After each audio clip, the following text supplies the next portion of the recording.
How do we do this again? I forget. I don't know how we do this anymore. Yeah, no, it's intros. We have to do it awkwardly. We don't plan it out. Oh, that's right. This is the episode now. Welcome back to the Games Dev Podcast with your perennial hosts, evidently. When did we It's been so fucking long, but we're here. I'm Atty. I'm Evan. I'm Shashank. And for those who don't know, the Games Den is a game development club at the University of Alberta.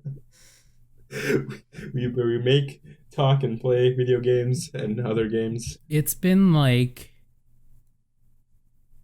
a few fair months, and you can tell that nothing has changed in the quality of this show. Absolutely zilch. We will continue to be the crazy people we are. And as per usual, our podcast is stained by very different kinds of interferences. Shashank's phone, my neighbors upstairs, creaking their wooden panels. I hope the mic doesn't catch that. It'll be the replacement Dr. Hammer for today. But how you guys have been? It's been an interesting time. What I think Sasanka and I can both say this. We got into 250, so it's been very busy for the past bit in terms of game dev. For those who don't know, it's the beginner's game dev course at the U of A. Yeah. 250 is probably the best course in certificate program on TV. Okay, good to know. All downhill from here. Love it. Yeah. During convocation, I'm going to be getting a certificate of in-game development alongside my degree. It's I have taken like almost all the courses in the certificate program, and I gotta say, the quality is only down from here. I mean, I've heard a lot about Right 399. Oh yeah, what have you heard about it? Mostly that, I should only take it if I don't really care about learning about how to write for video games. Yeah. Yeah. You may or may not have to watch the entirety of Skyfall in class. Okay. Why should we watch James Bond's one of the worst movies? But I don't know. Yeah, probably like Skyfall. How about you, Atty? You've had some stuff going on. Yeah, unlike you guys, I'm no longer in school. That's changed this Extra Life event. I have finished my degree, and I'm on to brighter sands. I don't know. I'm trying to think of a metaphor here that works, but I can't really think of anything off the top of my head. But no, it was really fucking agonizing.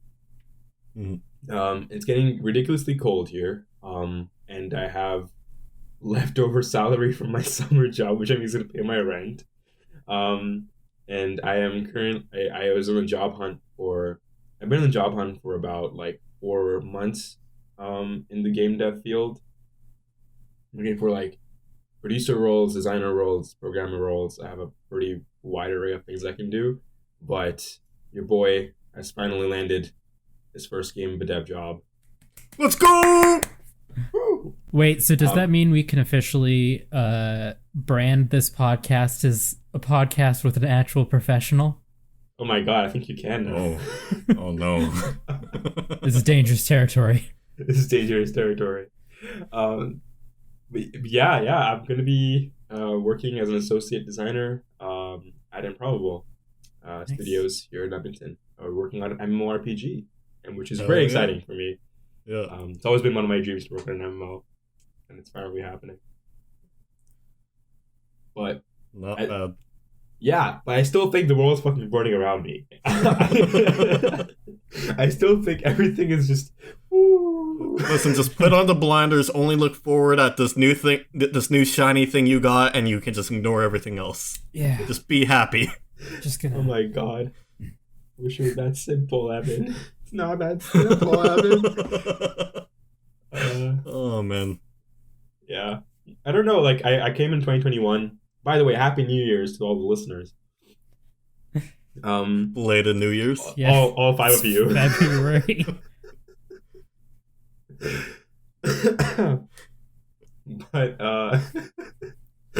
But I came in the new year hoping that things would like change and things would become like better than 2020, and that was like the tiniest hope in the back of my brain.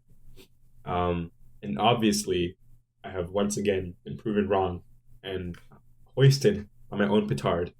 2021 is proving to be the same kind of shit that 2020 is. Mm-hmm. In general news, I don't know if you guys have seen this viral Reddit post in r/Edmonton, I think, but there was a Snapchat that went viral about people who were partying in the local Earls by the Crossroads. Oh god. And just because Kenny like let down some of the restrictions on bars and restaurants recently.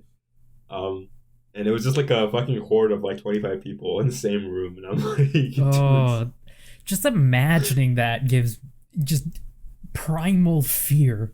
Yeah. Insane. Yeah. I'm constantly shocked at some of the stupidity of people around us, but at the same time, like, I can't help but think and try to understand what they're trying to do and what they're thinking. Because, like, undeniably, I think all of us are feeling this, is like, I'm craving to leave this fucking house and to go out and do things. Mm-hmm. And I just imagine that these people who are partying probably have that kind of feeling, but exponentially stronger. And maybe they don't care about people around them as well.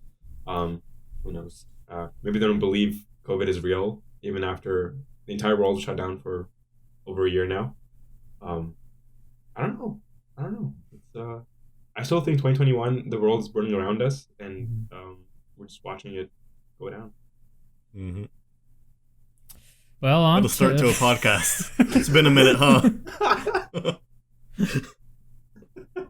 It's all downhill from here.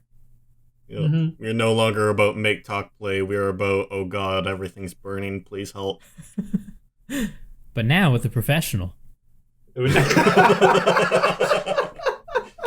Yep. Yeah, that's true. We got the professional. We don't have to be as on game dev anymore. We've already made it. We don't need to talk about it. We've got our tenure now. He's right here. His name is Atty. Oh my god. Oh dear. I'm gonna run away now. Well, I will drag us back on track, kicking and screaming. We have a track? What have we been playing? Oh man. Segueing off of the previous point, as I usually do, in this world of what the fuck is going on, and the world is burning around us, I've been trying to find a lot of solace in my TTRPG friends and family that I can talk to, and so I've been. We talk about D&D a lot on this podcast, and that's not going anywhere. Yeah. Nothing's changed, people. Nothing's changed. It's all the same, all the way down. Oh man, it's But no, yeah. I've been playing tons of D&D. I'm sure both of you have as well. We'll talk about that, and I'll let you guys talk about that in more depth because I think there are a few interesting points in our agenda today. But here's the game that I've been playing recently, and it's inspired by D&D. It's called Pillars of Eternity. I've been playing the sequel, Deadfire, because a friend gifted it to me for Christmas. And I always wanted to play the Pillars of Eternity series of games, but I never knew how to start, or I never had the courage to actually press the buy button on Steam. Is the real reason why, because my backlog of games is already 50 titles long. But I started playing the game on my shitty laptop, which I'm looking to upgrade soon. But fuck the PC part market right now. Oh yeah. I started playing the game, and instantly, like, it was very much like a D&D game. It was like character creation, and then you start your journey. It's a sequel that I didn't know it was to the previous title, so it was a lot of context that I was just missing, like story beats I was missing, and they had like a little bit of an intro where they had a cast of Critical Role voicing all the characters in the game, most of the characters in the game, and so Ashley Johnson, who plays Yasha Critical Role, also voiced Ellie. She's the voice, the narrator voice in this game, and so you just hear Ashley Johnson telling you about how you followed the what's the plot line again? I forget, but it was something really complicated and something to do with these pillars that are coming out of the ground and stuff like that, and how the gods are created by mortals, and then it's an interesting story. I won't get too much into it, but in case you want to play it, so far the system that they have in place replacing, so they don't have the same like ability score system that 5e does. It's more like 3.5e in nature, where it's like you have certain kinds of abilities and traits like intellect and strength, but all these different things don't map 1-to-1 with the 5e abilities like strength, charisma, intelligence, wisdom. Each one of these things has different effects. Like strength, you can like apply to like anything to do with even a tiny bit of strength, whether it's running, whether it's like prying a door open, like pulling somebody off the shore, whatever, climbing a mountain. It's all strength based. And you also get like perks in combat from that as well, like improved constitution and stuff like that as well. And then like intellect gives you you become better at like discerning history and stuff like that, which is more like intelligence history parallel to 5e, but then it gives you buffs to like against mind-based abilities and stuff that targets you telepathically, and I'm like, that's such a niche little thing that this ability score provides you with, and I spent like the first few hours of the game extremely confused about the ability system that they have in the game. So much so that after a few hours of gameplay, I had to restart my entire game because I realized I built my character completely wrong. I built a wizard who had a lot of points of intellect, which you normally do with a wizard, right? Yeah. Yep. Turns out your spell damage is also strength based. Oh, sorry, might based. Might's the term. Okay. Might, yeah. They're all might based. So I was like, well, my spellcaster is extremely tanky against other spells, but his spells do like 1 damage. I'm like, oh, fuck me. So I have to rebuild my entire character from scratch because it was like that.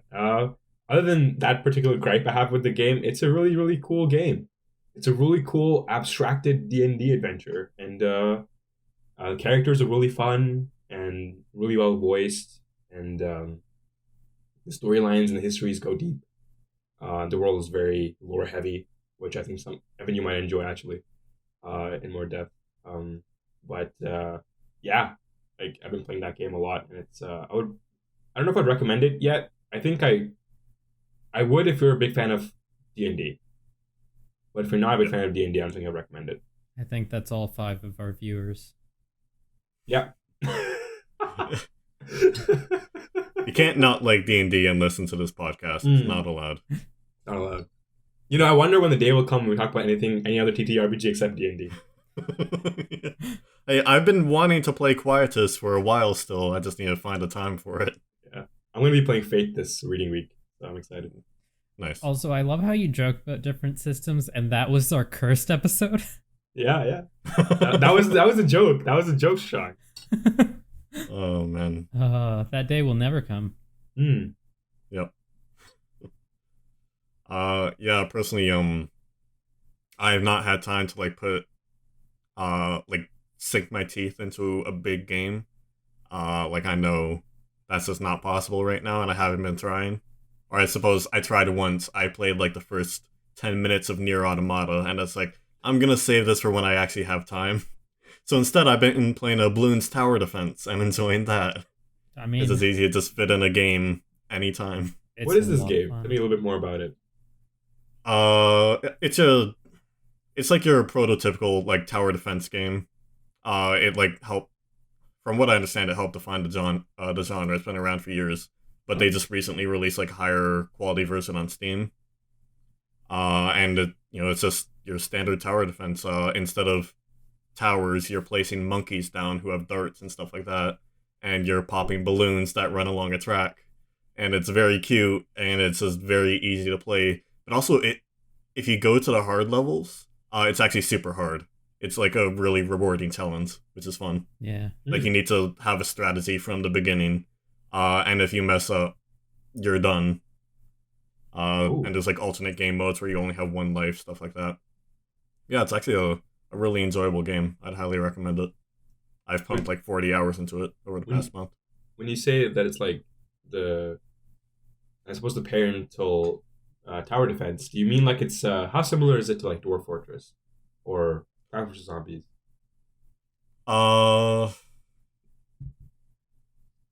It's I mean, it's similar in style and like themes to Plants vs Zombies, but instead of it being like all the plants on one side and zombies all coming from one side, there's a path and you're placing towers along a path. Mm-hmm. I don't know too much about Dwarf Fortress, so I can't say for that. Sorry, did I say Dwarf Fortress? Yeah. You did. I was supposed to say Team Fortress. Team Fortress. Yeah. Honestly, yeah, it's more like Team Fortress, like the payload, escort the payload maps. Okay. Just all one person. Mm. Yeah, That's it's cool. a good bit of fun. It's a nice little arcade game. That sounds like fun, actually. I never really got into the tower defense genre. I think I played a little bit of Castle Crashers, if that you can count that. I don't think that's a tower defense. That's like a beat 'em up. Yeah, It's like a beat 'em up, yeah. yeah, that's like completely different. I play Bloons. Like there's free versions online because it's been around for years. Like it spent decades as like a flash-based game. Yeah. Like just play one of the free ones. I have played a tower defense before. I played Dungeon Defenders 2. Yeah, that's the tower defense. Okay. I've played Yeah. tower defense before. Okay. All right. I'm not a stranger to the genre completely. I have some experience. Yeah. Yeah. Yeah, it's been a fun time with that. Sean, what have you been playing? I haven't really had time to play video games. I've been playing a Terraria game in expert mode with Connor for a few months now. We originally did a normal mode, or not expert mode, master mode. We did a regular world, beat that, and now we're on master mode, just seeing what's changed and all that. And it's really interesting because I haven't really played Terraria since, oh god, I think when they added Duke Fishron was the last update I played, which was a while back. So I'm like half a veteran, and Connor had never played Terraria before. So guiding him through the stuff that I knew and then finding stuff out for myself was really interesting. Damn. Yeah. Because how long ago was that update you last played it again? Was it like probably a year ago? Maybe more? Probably more. Probably 2, maybe. Oh shit. Yeah. Damn. It's been a while. It's been a hot minute. Yeah. Wow. I'm surprised they were still updating the game. Didn't Terraria come out like 7 years ago? 8 years ago? 9, I think. 9? Yeah. Yeah. It's like Minecraft. It's like they just keep like making it better. It's Yeah. sick. Yeah. Although they did release like the Journey's End update, which is supposedly the last feature update. Yeah. Yeah, they're like mostly done, Mm-hmm. but they'll still release hot fixes and stuff like that. Well, I'm sure they're a much smaller studio than Mojang is, so they probably can't afford to keep updating this game forever. Yeah. I mean, the devs got their Google account suspended for a while there. Oh shit. Yeah. It started with their YouTube account, which got suspended for some COPPA stuff. Mm. Because apparently having a cartoony aesthetic attracts kids, even though it's not made for kids, and that's Right. not allowed anymore. And the videos were like a year and a half old. They haven't Oh my uploaded God. in a year and a half, and so Hmm. after that happened, they lost access to their Gmail and Google Drive, and so they just lost like everything. It just got reinstated a little bit ago, but because of this, they dropped any plans for Stadia support. Well, we all know how Stadia went. Yeah. Yeah, you guys heard the news, right? Stadia, all in-house Stadia games have been canceled, and Mhm. that's saying something, man. Jade Raymond made a post about it on Twitter. That's how I found out about it. But like, it was a short notice too, and next thing you know is that like everybody's locking. All the devs are out of work suddenly. Yeah. Like it just blew up. Yeah.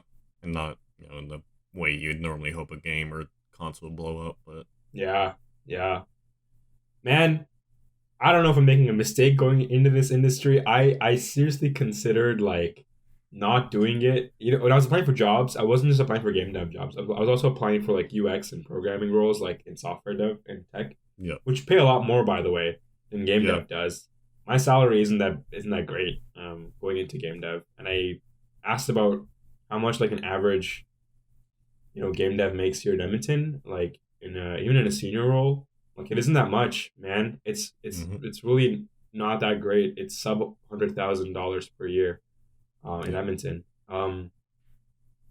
So like I think generally speaking, people, even though the game dev industry makes so much fucking money, like devs don't make that much money.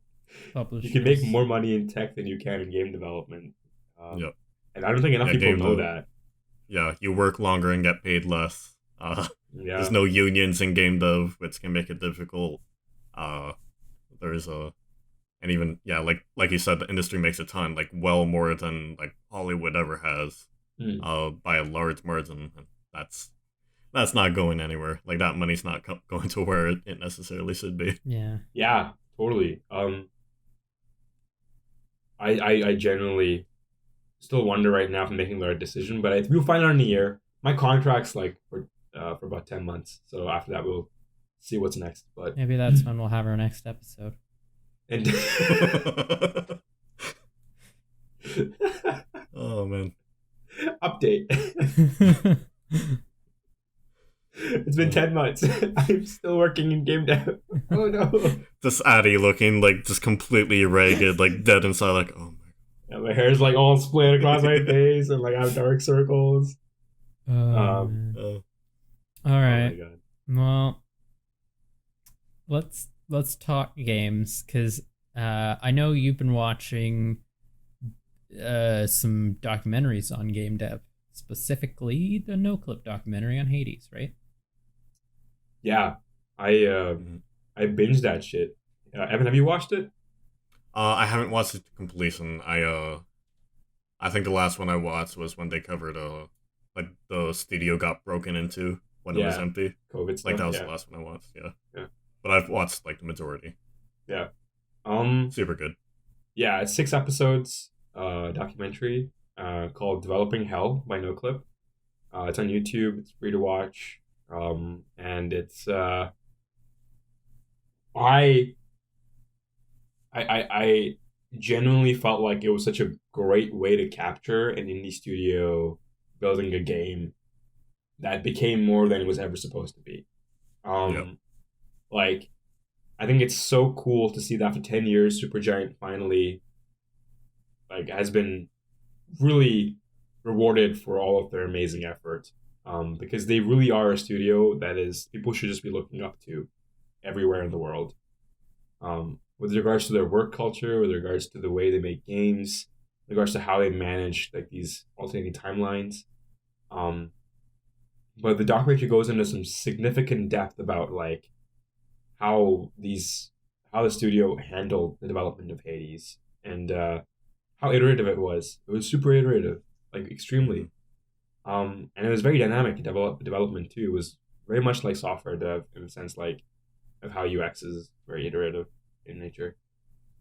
Yeah, like I watched a documentary and I highly recommend it to anybody who's even mildly curious about how games are actually made. It gives you Yeah. so much insight about like the small things, like how long it could take to make a one art asset to how long it can take to make branching pathways and dialogues. Um, and it just has some wonderful insights from everybody. It's genuinely a fantastic documentary. Um, I would say it's a must watch for sure if you want to, yeah, if you're curious about this field. yeah, 100%. Although it doesn't reflect like a lot of development in AAA and really small teams, like two teams of like Team Cherry sized teams. Yeah, It's a studio with about 100 people and less than that, I think. I forget. I think the exact slightly size. less. Yeah. But Mhm. no, it's much less than that. I'm pretty sure. Anyway, it's still like it goes through so much depth of coverage. You get to learn not just about their lives in the studio, but outside the studio as well, and I think that's really valuable Yep. because um, because their policy and such things is extremely healthy, and I think it's a huge takeaway. Um, but what I'm really curious about your thoughts on a tangent from the documentary stuff is like them being in early access. I think Amir Rao at the very end kind of stated that, he was very surprised that the game was nominated for like 7 Game Awards and in the Game Awards, the game TGA, you know what I mean? But it won like a Mhm. bajillion awards, obviously, but it was nominated for all those really big awards and including Game of the Year, which is pretty spectacular. And he was, I think there's a really cool line where he says that it's I find it shocking that people think that we are shocked that that we were nominated for all these things, and I was like, it did as well as it did, and that makes sense because they released Hades like 5 times Yeah. in early access, which is crazy. Mhm. Uh, and now I'm really curious as to like what does it mean to be in early access, really, and what is indicative of, and is it a trend that a lot of people are going to be following in the future? I think so. Absolutely. It's like it does so much just in terms of feedback and helping to build hype. It's like Hades really exploded when it had its final release. Like that's like absolutely clear. Like it had decent popularity before, but once I hit that final release, it exploded. Like all the streamers started picking it up. It started getting all that exposure. And instead of just people picking it up and no one really knowing what it was or like how it worked, like there was already a community that was built. It was smaller than it was now, or than it is now, but the fact that there's people to help bring others in, uh, like that I think it really helped foster the game and help spread it. Mm. Like anyone who plays Hades, like recommends it to someone else. Like I can stand by that. I've done my best to convince everyone I know to play it.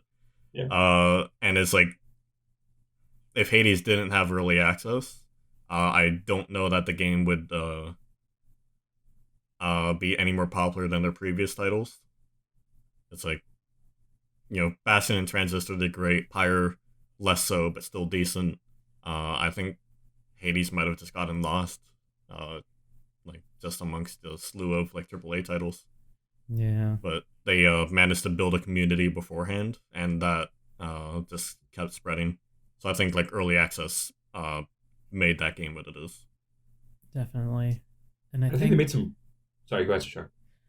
I think that with early access, it's a lot of gamers these days like to rag on it, saying like, "Oh, you released an unfinished game and you expect me to pay full price for it."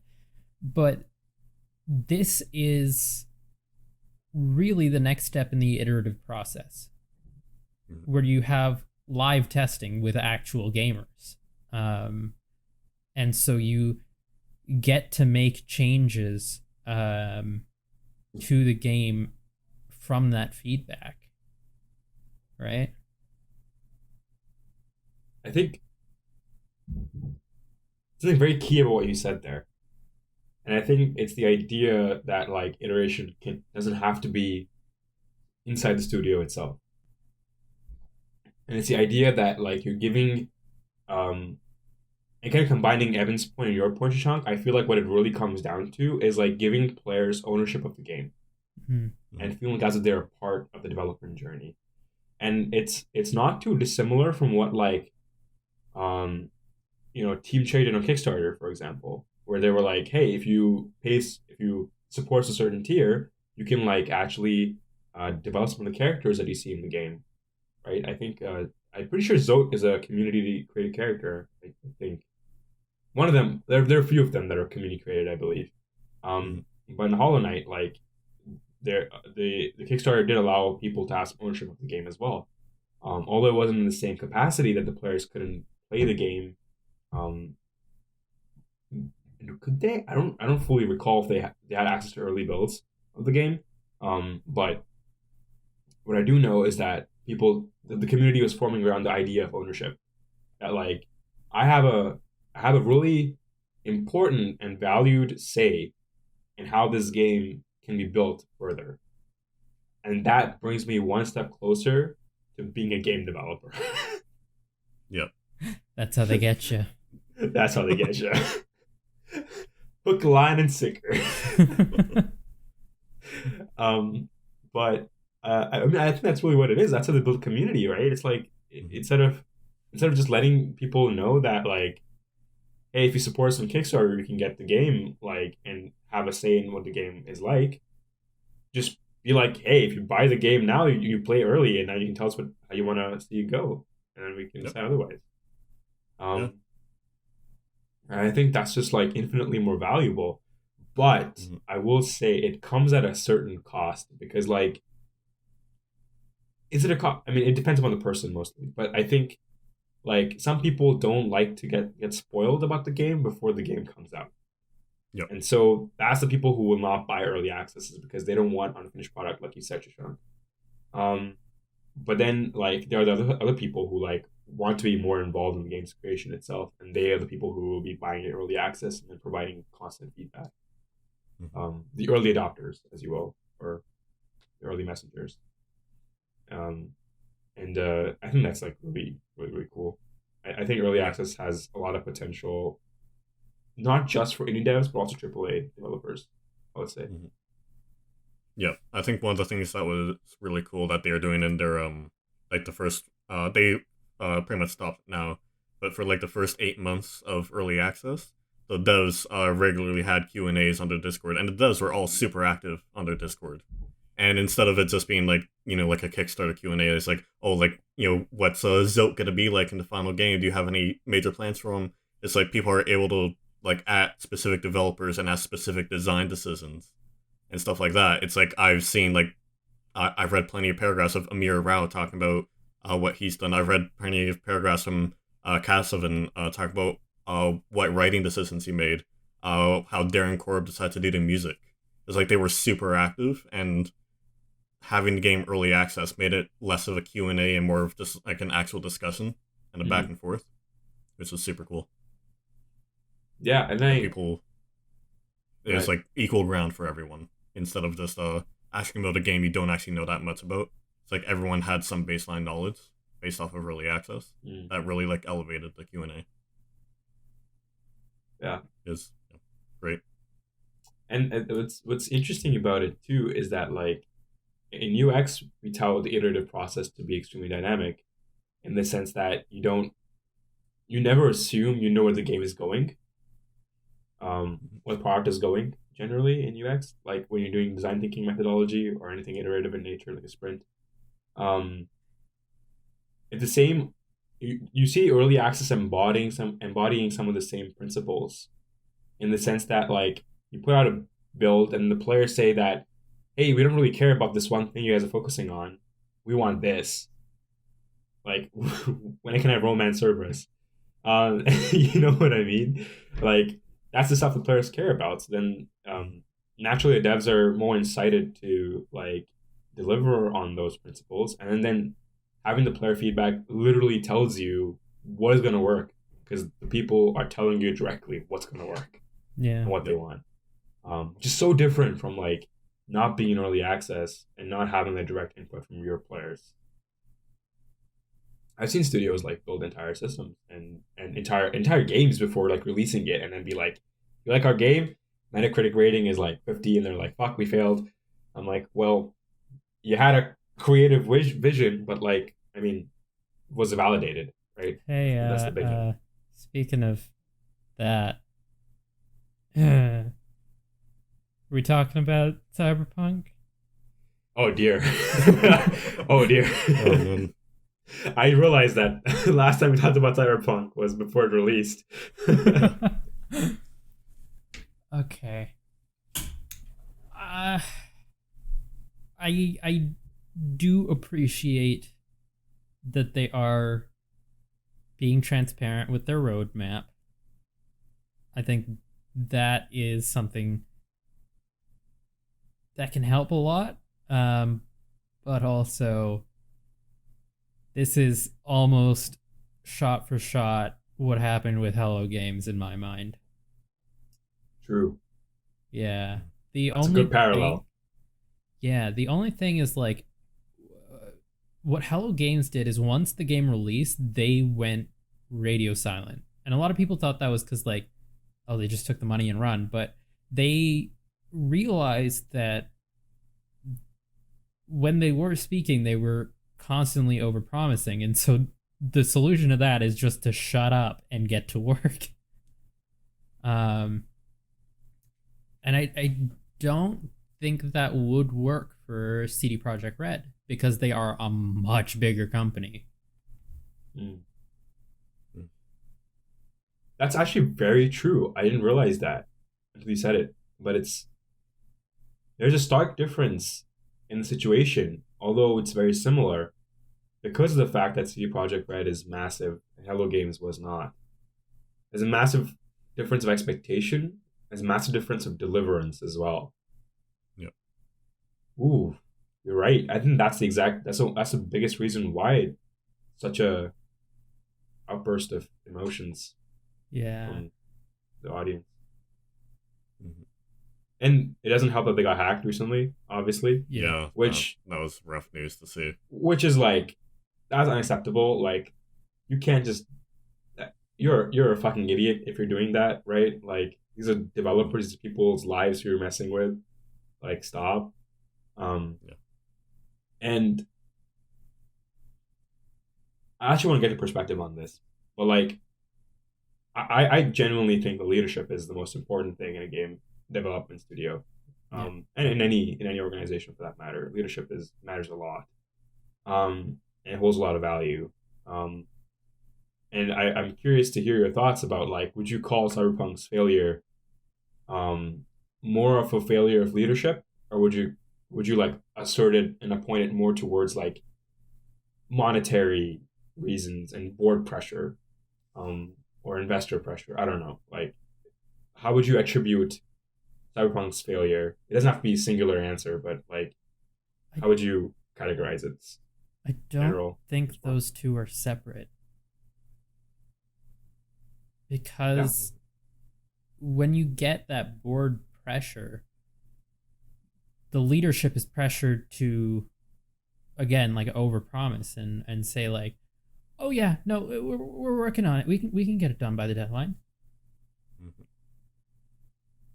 And so, along with that, you get leadership that doesn't or might not have a very intimate knowledge of the development process that's going on at the time. So there is a bit of a disconnect that can occur. I don't know if that was the case with Cyberpunk. I'm not too familiar with their whole process, but in my mind, it's two sides of the same coin. Yeah, it's weird to think about, because like first trailer for the game that ever released back in like 2011, they said it's ready when it's ready. Mm-hmm. As like that was a like I respected that a lot because that's very clearly, we're not going to rush this game. And then they gave us that April release date, and I don't know if that was leadership or monetary for that, but then they had to push that multiple times, and eventually they landed at that December release date just in time for holiday season, which I think is very clearly boards telling them to get the game the hell out of the studio so they can make some money. And like comparing like the last year of delayed releases leading to a unfinished release, comparing that to the 2011 trailer, it's like what happened between there? How did like power dynamics shift to where they could say that and then release that? I don't know. I don't know if like they were worried about money at some point, or they're always worried about money, of course, but it became like an actual like very visible threat that they had to release or something. I don't know. Yeah, I mean, I just want to observe the story from a longer perspective lens, right? It's like CDPR were like the sweetheart game developers of the community, right? That was their image. That was their entire like PR image, right? Amongst the people, is that like we make quality games and we do it with passion and we do it not overworking our people, and that was their entire like thingy. And the game, and obviously the vocal minority is very happy about that. And then the vocal minority, like obviously started. There was a trend starting naturally on Twitter, where the game studios were being caught under fire by journalists for crunch and other things. Yep. And that led to a vocal minority on Twitter. I'm pretty sure it's a vocal minority. I mean, I'm pretty confident in saying that because most of the gamers probably don't care. It's also Twitter. It's also Twitter. But I'm pretty sure that most people who are complaining about, like, who are retweeting these articles and are sharing about crunch and bringing it to the front page of Twitter or whatever, and of Reddit or whatever, is like there was a cultural vanguard, as the business people say, about a focus on delaying games and being okay with delaying games. And so in 2019, 2020, we started seeing many games actually being delayed because suddenly everyone was like, oh, the Twitter mafia be liking this cultural shift, we be following because that's what businesses do. So they're like, we can delay the game, no problem. And all the developers take a sigh of relief and they're like, but wait, this is in our plan the entire time. And like, I wonder how much of it was staged, like how much of the development date was actually supposed to be that, and just decided to put it there and be like, oh yeah, we're shifting it because we're a good company. How much of it was PR? Right. It's like you hear all those stories like, like they delay a game to help with crunch, but that just leads to people crunching longer because they're crunching from the original release date to the new one instead of just taking their time. Yeah. Yeah, exactly. And I think that's something to talk about. Is like, is this cultural shift of like being okay with extending the game? Isn't the message of it? Isn't that Twitter will appreciate it if you take longer to make your game. That's not what the message is. The message is that take longer because the health of the game developers are being compromised. That is the reason why take longer. And the message is lost in translation when the suits look at it and are like, hey, listen, this is how we want to interpret this message. Is like, we're giving you more time to make a game because you better make it good. Effectively. Yep. And I feel like CDPR was a huge case study in how a really positive PR image becomes really sour in the span of a very little time, right? And I think it's a really cool case study in the sense that like CDPR they made some public statements naturally, and I don't believe a lot of what the studio head's been saying on Twitter necessarily, and there's been a little bit of blame pushback almost on some of his recent postings on his Twitter. And so I'm just like, I think this is clear evidence that a game that's been in development for like how many years now? 8 years now. CDPR was in development Yeah. Cyberpunk was in development for like 7+ years. I'm pretty sure. Yeah, like 7 or 8 or 9 or something. Yeah. Yeah, Is What is a very time? long time. yeah. Imagine being a developer on that fucking game, right? You fucking work your ass off for 7 or 8 or 9 years, and you put out a game and everybody hates it, and you're like, wow. Metacritic score is like what 60 right now? I don't even know what it is. Um, I don't even know. I'm really curious actually to know what the Metacritic score is. Let me know when you find it, Evan. Will do. But like, It's actually an 85. Oh. really, damn. Okay. 7.1 on user score though. Okay. 7.1 users. Yeah. I don't know, but like, that's depressing, man. Having to work, all those. I mean, what it tells me is that like the vocal minority is really angry about what's going on, but I think the suits know that it's a vocal minority. People are still buying the game and playing it. Right. Yeah. Whatever. I don't want to say whatever. It's a serious issue, and I think that there's a lot going on behind the scenes that we just don't know, and we can't know. Yeah. I don't know. What's your opinion, Shashank? Yeah, I mean, I think we've said our bit on it, and I don't want to go into like speculation because it's dangerous territory. We don't really know what we're saying. Yeah, true. I would just be really sad if I was a developer on that game. Yeah. I think. And that's just me personally. I'm sure their developers are happy with the game's performance and stuff like that. I'm sure there's probably I'm pretty sure in the message that Marchan, how do you say his last name, dude? It's very complicated, as all Polish names are. No offense to the Polish. I'm just really bad at reading names. It's like I was in the message. It was very clear that like he at least. I'm not saying that he represents the entire team, but he at least thinks that the release of the game was still positive, and he still thinks that like the company believes that it was a positive launch. Everyone's happy with the game and proud of the game, which I think once you put in 7 years, you have to be proud of it. Like it's a lot of work, man. Like you put in that work, right? Yeah. I will. Oh, you go first. I'm just saying, I follow the, I think it's the lead level designer on Twitter, and he's been fairly vocal about his, the pride in his work. Because really, the level design in that game is great. Like, that's, really where the game shines for the most part. Mm-hmm. Yeah. But, there's some people who, everyone did a lot of work, but, there's, very, very much shined, the level design. Yeah. I will say that every single person who I know who has bought the game and played it has said that they really enjoyed it. Mm-hmm. And like the bugs do show, but it is a very fun game at its base level. Mm-hmm. I'd agree. I've played it. I haven't beaten the main story.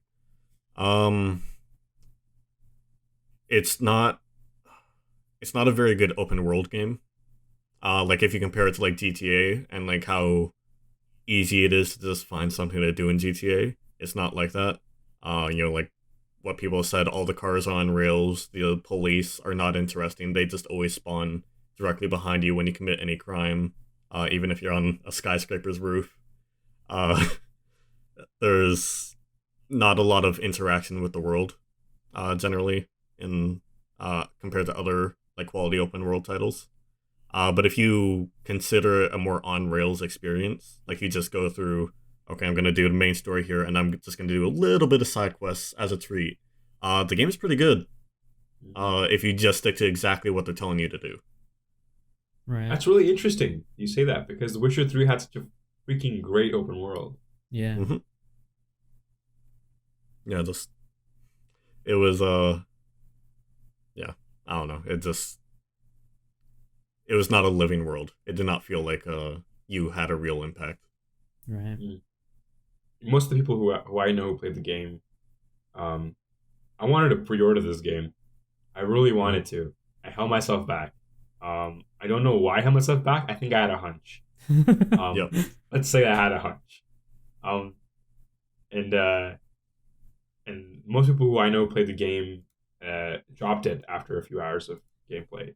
After like 10 or 15 hours of gameplay, they just dropped the game. They're like, I can't play this stuff anymore. It's just too broken. I'm like, Did I ask what platform they were on? PC mostly. Okay. Yeah, mostly PC. One of the worst complaints I've heard directly from a person who played the game is that the character creation screen bugged out and they like couldn't get through it at all, so they couldn't even play the game. It was like a level 6 bug. It was pretty bad. Right. And that's the worst thing I've heard so far. Other thing I've heard is like you make a character, but you never get to see your character except in mirrors.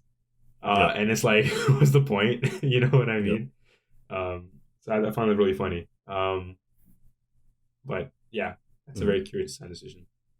Yeah, it's like my verdict. Like I'm pretty much done with the game until they fix it. Like I'll probably pick it up in a few years again. It's an okay game if you don't push it, which should not be the final verdict for a AAA $80 game that's been in development for a decade. Yeah. The main story is still pretty decent. Although, hot take, Keanu Reeves was a mistake for that game. Yeah, that's what I He thought. does not do it. Yeah, no. Keanu Reeves does not have like any inflection in how he speaks. He's very monotone. Yeah. So why are you getting to voice act a character? He's also a golden retriever. Yeah.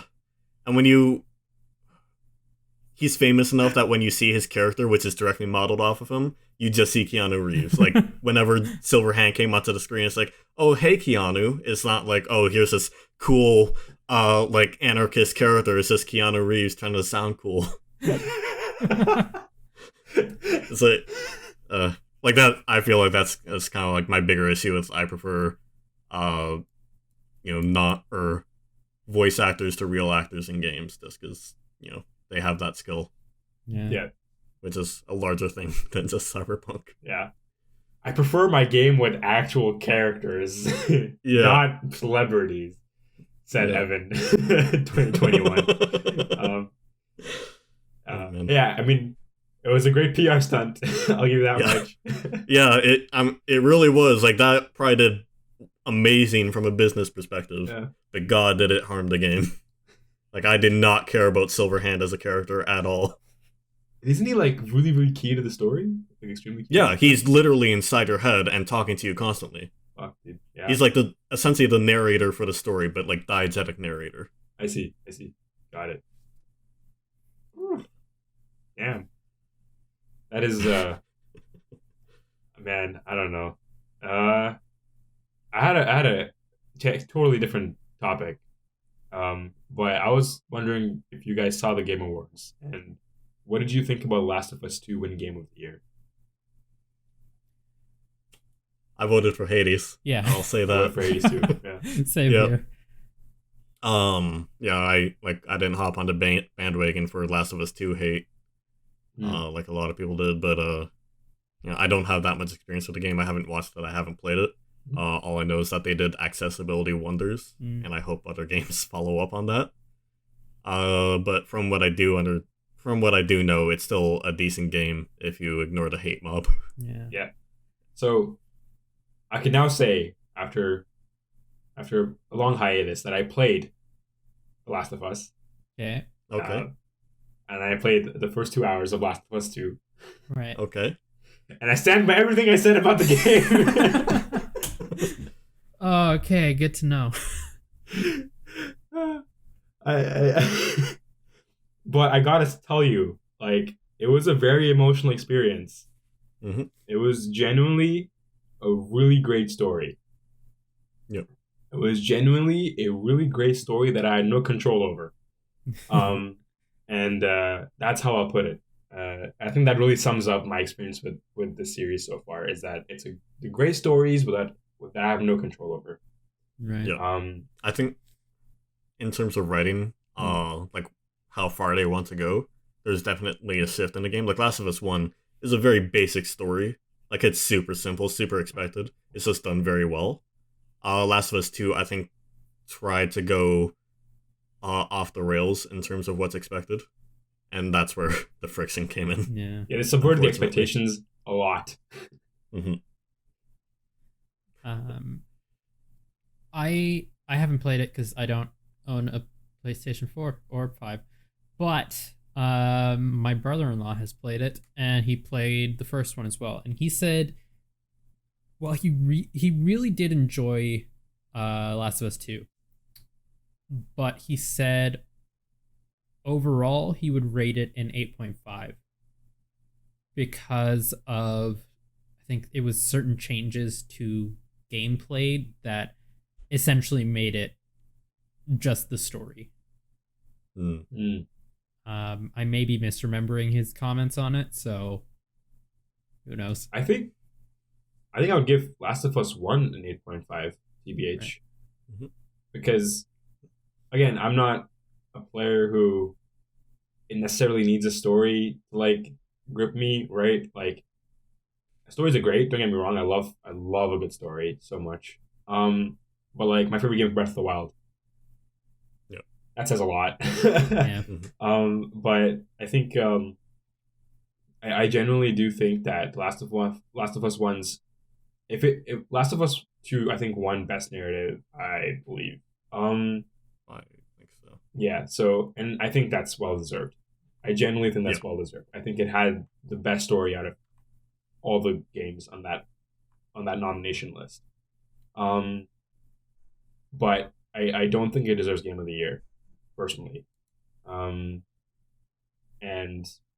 I think my big reason for that particularly is because of the fact that the agency is practically non-existent in the game. Mm-hmm. And I think that if you're making again, I said this before a bajillion times, but if you're making a video game, you got to have agency. Yeah. Like, come on, some real agency, which it just didn't have.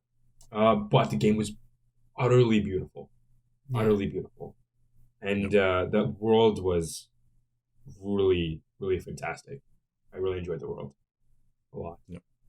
The environmental artists hit it out of the park. I think Druckmann's directing was also out of the park. Last of Us 2. It did win Best Direction of the Year as well as Best Audio Design. Best Performance was Laura Bailey in that. Mm-hmm. There's probably more. I just need to scroll.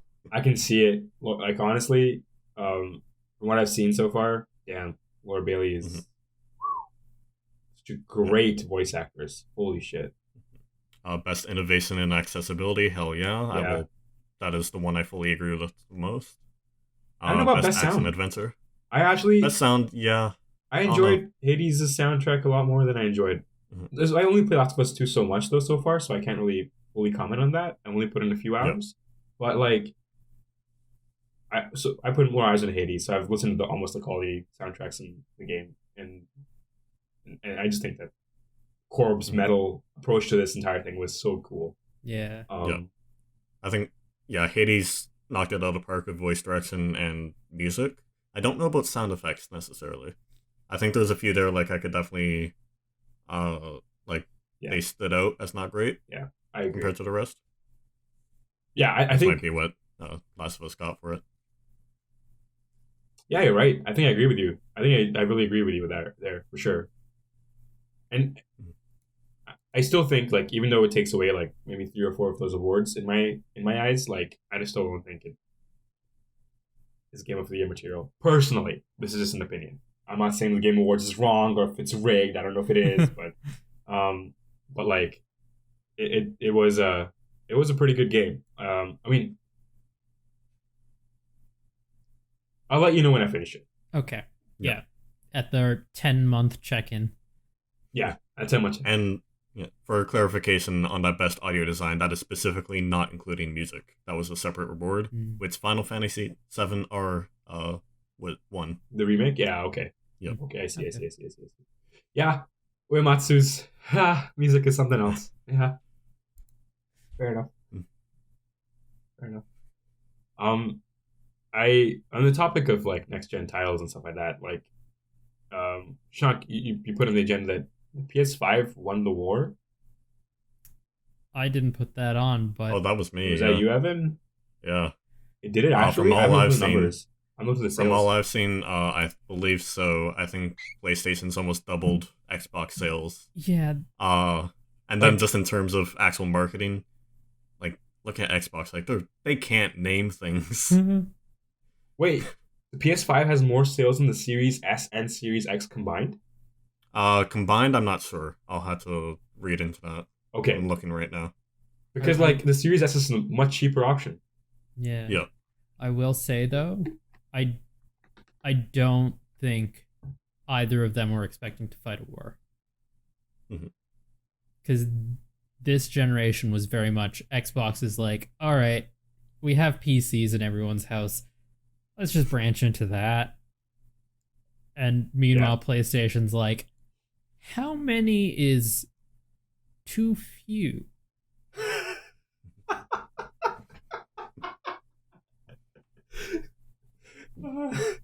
Okay, true. so for the PS, in terms of global market share, PS5 had 65%, and Xbox Series X, not S, had 35% between Oh, damn. those two. Hmm. Yeah. Although, interestingly, in the States and Mexico, Xbox One. Huh. But everywhere else, it was PS5. I guess that maybe makes sense. I think it kind of makes sense. Yeah. PS5 is, I mean, Sony is a Japanese company, so I can see that being the big pull. I'm pretty sure like every Japanese gamer has a PS5 in their house. Yep. Just assuming. Yeah. That's where they've all gone. In Japan, PlayStation had 98.5% of the market share. There we go. There we go. Well, yeah, I guess Microsoft isn't a huge gaming company there. Yeah. Some gamers do often game on the Xbox though, because of the titles mostly. Yeah. There's a lot of surprising number of Japanese gamers who like Halo.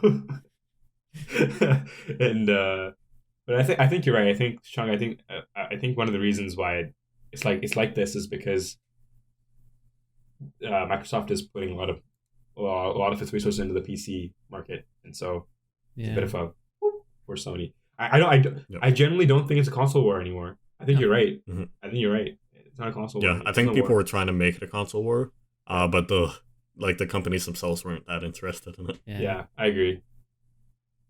Mm-hmm. I just wish Xbox would rethink their naming schemes. It's like it's all so dumb. I hate like Series X, Series S coming off of the Xbox One, which came off of the 360. What's happening? No, it's which came off the Xbox One X. That's right. Yeah. Yeah. that was the thing. It's really funny because like on the simplest end of the spectrum, you have the PS 1, 2, 3, 4, 5. I think Xbox is in the center. I would say Xbox is in the center, where they're like they have some whack naming conventions, but like it isn't like too bad. You can still like kind of memorize them, remember them. I personally think Nintendo is the worst offender of this. Wii U. Nintendo just makes up words, or I will never ever forget that my sister told me that she had recently gotten a Nintendo DSi Lite XL, some shit like that. God knows what it actually was, man. Mm-hmm. But like it was I think Nintendo's the worst. Yeah. Yeah. And people still buy that shit. Yeah. To be fair, the Switch is really clean. Nintendo Switch. Yeah. Clean as hell. They sold a lot of units around the world. Oh yeah. Especially in making big quarantine. bucks. Yeah. They're not even competing in the same market necessarily as Xbox and Sony generally. Yeah. It's really, really, really, really cool. Anyway, without any segue, because we're terrible at those now, because you're unpracticed naturally. Yeah. That's fine. We didn't have good segues when we were when we were in practice. What are you talking about? We had the best segue. I think the draw was how terrible they were. Shunk. What are you talking about? We had like Sorry, the best I won't segue. argue with the professional. Yeah. Obviously, my word suddenly stands at a higher standing than anybody else's. Yes, sir, Mr. Professional. Okay, yes. Be right back. I'm gonna dump my head in a piece of water. I actually, here's a segue. Now I'm talking about me being professional. Let's hear it. Let's hear Do it. The student DEF CON is coming up really soon. Mm-hmm. And are you guys going to it? You guys attending it? It's virtual this year. Yeah, I've gotten a ticket. Never gone before though, so it'll be a new experience. Mm-hmm. Ooh, it'll be fun, yeah. Mm-hmm. I'm not going this year because I have no free time. Yeah, that's a big weird. Yep. I mean, not for me. I'm the freest I've been in my entire life so far. Which is why I've been able to run like literally 6 sessions this week of D&D. Jesus Christ. I've been seeing that in the Discord. It's like, dude, what are you doing, man? Yeah. That's the dream, really. That's a dream, really. Yeah, honestly. But like, I wanted to share a story today about networking and how I got my first game dev job. For any viewers who are interested in like actually getting into game dev. And the story goes like this.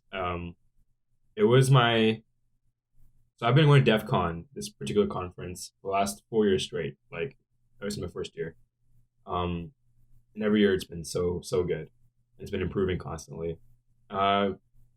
During my second DEF CON ever, I ran into this man named Aaron Flynn, who at that point used to be the ex-general manager of BioWare. He had just moved on from that role.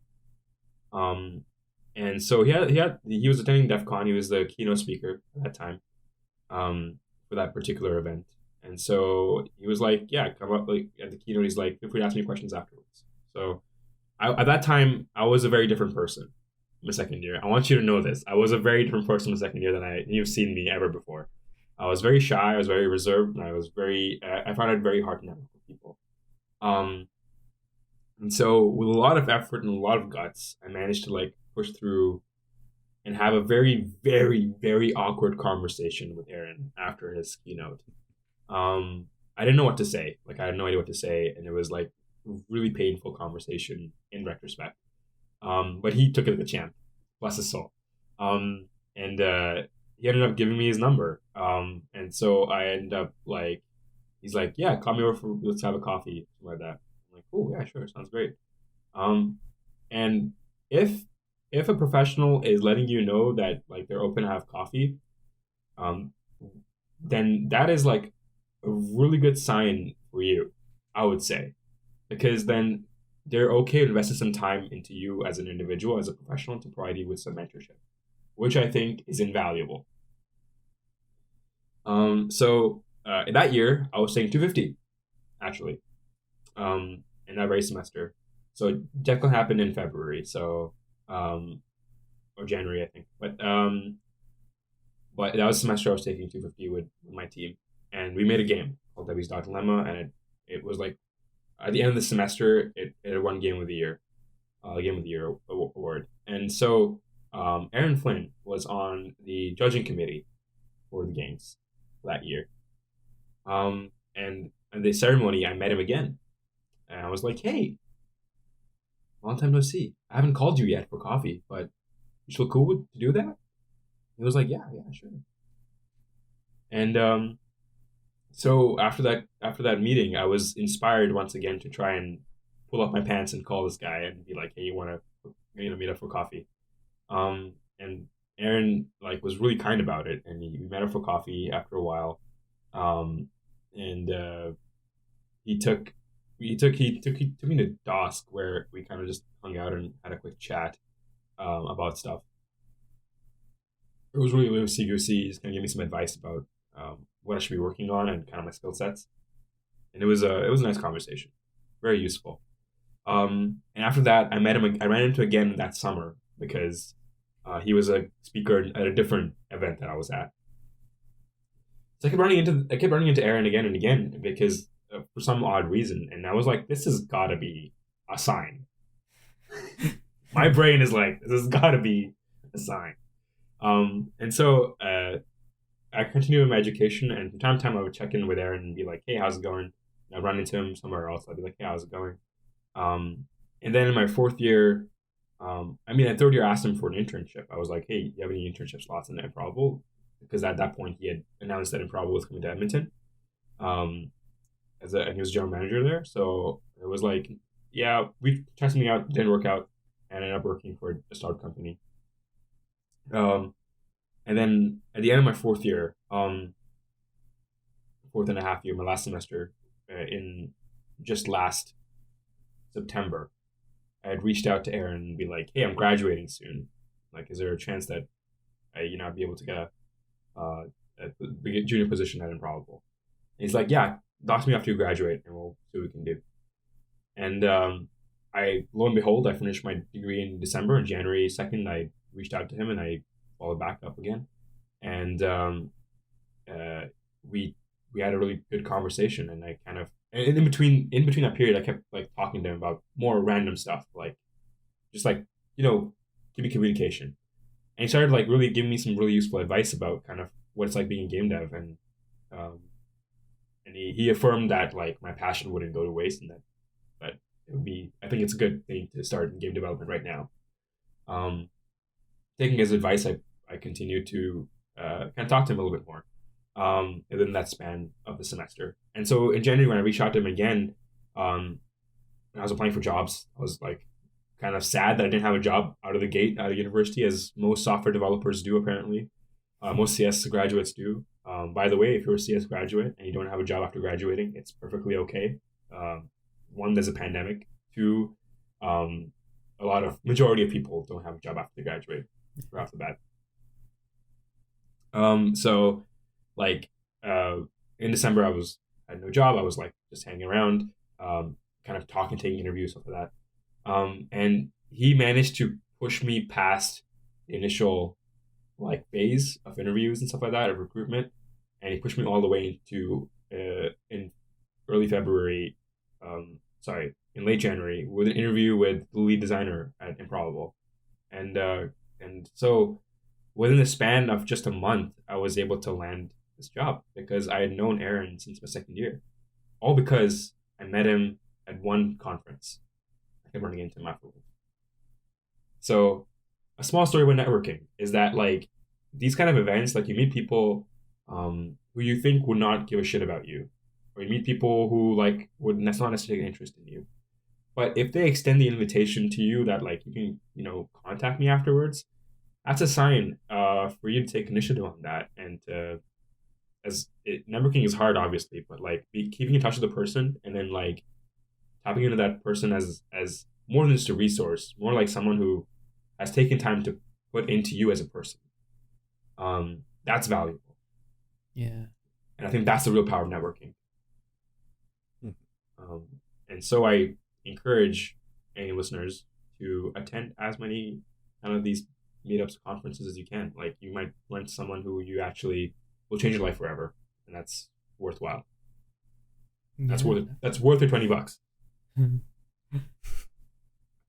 Yep. Yeah. I think that works out, Yeah. I think that cost benefit works. So Atty, you want to get coffee sometime? Yeah, for sure. Just let me know. That's been a story from my perspective. Yeah, I think that's really, really powerful in this field, just because like everyone starts out from that point, right? Mm-hmm. This industry is built off of mentorships and people taking each other under their wing. Mm. So getting into that network is very important, but it's also very important for professionals such as yourself to reach out and bring other people into that network as well. Yeah. It continues the network, or it continues the industry, right? It's the lifeblood. Yeah. Yeah. I think we talked about this before in a previous episode as well, about how it's the industry is fairly incestuous in nature, but like for many reasons, some of them good, some of them bad. But like it's I think it's really important to like have newcomers in the industry have a good experience with it. Also, Evan, you're like a magical object in D&D, man. Like, Yeah, I my players have infinite light forever. We haven't Like, unlocked him yet. I'm now a celestial. Welcome. You are Yeah, the final boss of my campaign. Only way I can avoid the light here. To not be on camera. Yeah. I was just like looking at Shashank as we were talking, and he was talking, and I was like, Evan, Jesus, my eyes. Oh. Cue the music. Yeah. Oh dear. Yeah, I mean, Mhm.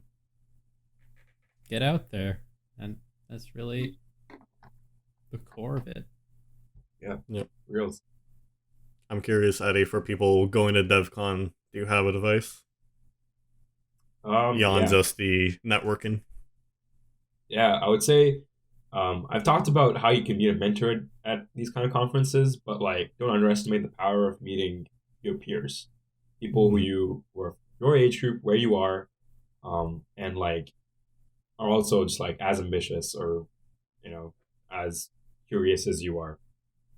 Because like right now, like the three of us, we went to the same university, right? And so when we're all in the same age group and stuff like that, but like who knows, like 5 years down the line, maybe you're looking for a new job and like, Evan's in a company that you're interested in. Turns out you haven't in. Yeah.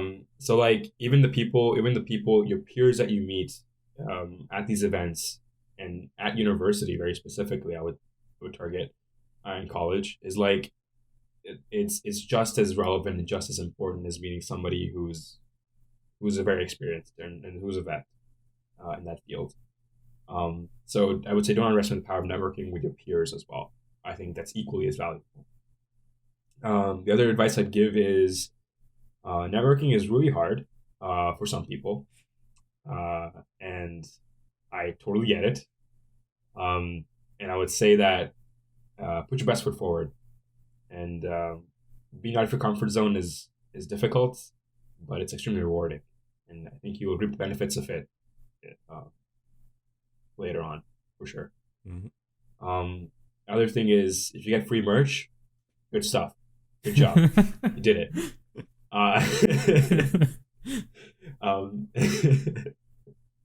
Put that on. Put those stickers. Slap stickers in the back of your Apple MacBook Pro, and enjoy yourself as you go to campus. Turn on your PC, and everyone can now see that you've been to this conference and be like, "That dude went to that conference. I know that guy." It happened to me once. I had like a DEF CON sticker on, and I was in CS, like the CS building, and I turned on my laptop, and this guy in front of me at a different table was like, "Hey, you went to DEF CON?" And I became his friend, and now like we chat on LinkedIn now and then. It's pretty cool. Nice. Yeah, stickers. They have value. I promise you. I don't know how many we're gonna get from this year, unfortunately, but aren't they mailing? Sent out a them? care package. To Yeah. everybody. did they? Okay, I know there's sign up for like coffee or chocolate care packages, but those were limited tickets that were sold out. Yeah, that's right. I believe they have limited stock of that. Yep. But most conferences that aren't susceptible to COVID-19 in the future, hopefully, Yep. I'll just make my own. It's fine. Yeah. Naturally, I mean, Yep. like when are we making our D&D conference? Like it's gonna happen, right? Like we have to have TGD stickers. Like, yeah, we need those. We need those. We need sure. one of the main bear, obviously. Yeah. Bearbot. Bearbot, yeah. Yeah. Adipog. I don't think we need Adipog. I think we need Sad Curb or Sufferstone. Oh, probably. Yeah. Sad Curb and Silverstone. Dr. Hammer. Macau.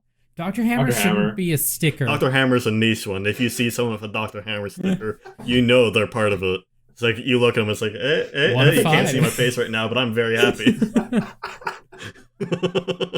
Okay, but Dr. Hammer should not be a sticker. Dr. Hammer should be a hammer. That's true.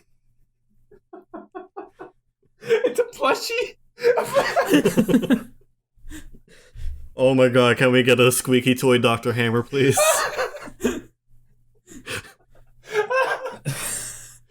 Alright. People record their own podcasts and then you're like, it's like oh god. 10-month check-in. We'll see if it happens.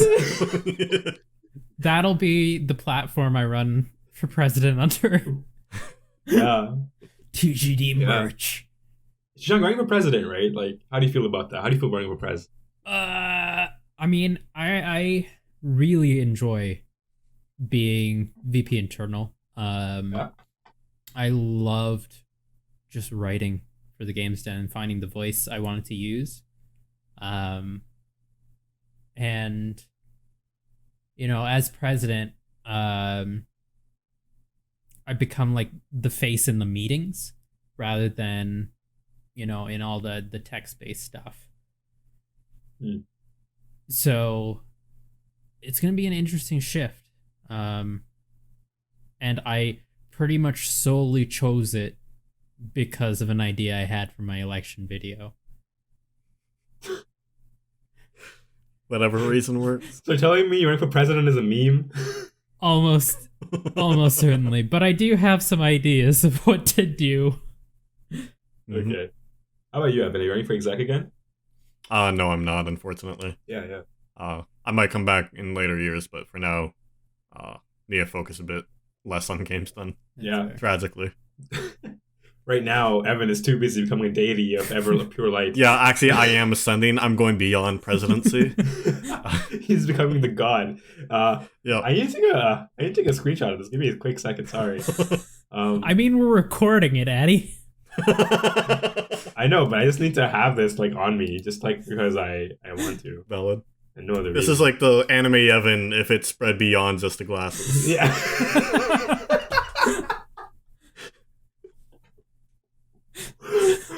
Instead of anime Evan, it's ascended Evan. That's the emoji. Oh, boy. Oh, it'd be such a bad emoji though. It's just white. Like, oh my god, I'm looking at myself on screen right now. This is insane. But it's hints of Right, you know copper what? wire coming from your beard.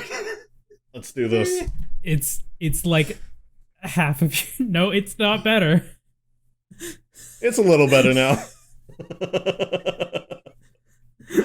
I'm sorry to all our audio listeners. We don't have any. I've looked at the stats. Hi, set Boris, if you're has- listening to us. Although I don't Alright, well, I'll just stay like this until the sun disappears. Oh my I god. don't think Seth listens on audio anymore because he's not working at the mine. Oh, true. Right. True. Yeah. Anyways, we're running a podcast. Were we? Sorry, I forgot about that. Man, I'm just here to hang out with friends. Friends, come on now. Is that what our group name is? The Wrens? Okay, let's hear me out, okay? Listen to me. I've realized that I have some kind of ridiculous subconscious affiliation and liking to the word Ren. Okay? And here's my evidence and I prove so far. For Omer's Pokemon D&D 5e one-shot, my character was named Bren. Number one. Yeah, Number I'm two. writing this down. I'm writing. Yeah. Okay, keep it going. Number two, for Boris's short-lived campaign. It was a finished campaign. It was a short campaign, but it was a good campaign. Mhm. I played an Echo Knife Dragonborn fighter. And his name was Ronan, but his actual name was Ren. Okay. Okay. Ronan number two. equals. So I'm thinking Ren. this is more of just a self-manufactured relationship so far. Dude, I realized this like weird like affiliation with this word like literally a few months ago. Like I didn't. I'm like, wow, this word seems to have appeared a lot like in my lifetime of playing tabletop RPGs, huh? That's really strange. The main villain of my current campaign that I'm running, Okay, his number name is 3. Ren. No, number 4. I have a country in mind campaign called Render. It's all coming together. I'm genuinely like, I don't know what's wrong with me, guys. Help! What is up with this 3-lettered word that has grouped me so? I have a friend who really likes the word gym, and I feel like it's something similar about just this the way it sounds is really nice. I Well, don't know what it is. you see, the word friend also has the word rend in it. It doesn't, but it sounds like it does. Uh-huh. Uh-huh. Maybe that's the reason why. This is the power of anime and friendship on my side. Well, speaking of D&D, let's move on to our make section. Oh, I'm sorry, just real quick tangent. I just realized off of what Atty said about the power of anime. I am the power of God and anime right now. So homebrew. Oh god, why do we have 5 viewers? Like, you're the one who started this, Atty. I'm basically the producer. Evan's the real talent, bringing in the sun. I'm not so sure about that The one. quality content. What is this even? I don't even know anymore. Oh, man. Oh god. Hey, I have an excuse to just lie back in my chair right now, so I'm done for whatever. Just be in the corner of the shot. Sorry, Yeah. I got to take a screenshot of this real quick. I'm just so. This is fantastic. I can't believe what I'm seeing right now. This is so good. So our make section is about designing effective homebrew for tabletop RPGs, and I'm gonna start us off by saying, one homebrew rule that I got playing in a campaign run by someone who's been playing D&D basically since I was born, is that you can't trade ability score increases for feats at level up. You get feats from story progress. Which is it's insanely good. At first I was like, oh man, I don't get feats, but no, you get ability score increases and feats. And it makes you feel like you're getting stupid powerful. Yeah. That's a very good homebrew rule. I should Yeah. definitely use that. Yeah. That's a really good one for sure. Yeah. Because like, so they're gonna be people for sure. Gonna be like, hey, we're gonna do that. It's so unbroken. It's so balanced. It's not balanced at all. It's so broken. To which I'm gonna go ahead and say, listen, if your party is ridiculously strong, that's great. Mm-hmm. Because they get to feel really powerful. Yeah. Yep. And in the end, D&D becomes effectively a power fantasy. Yeah. Yeah.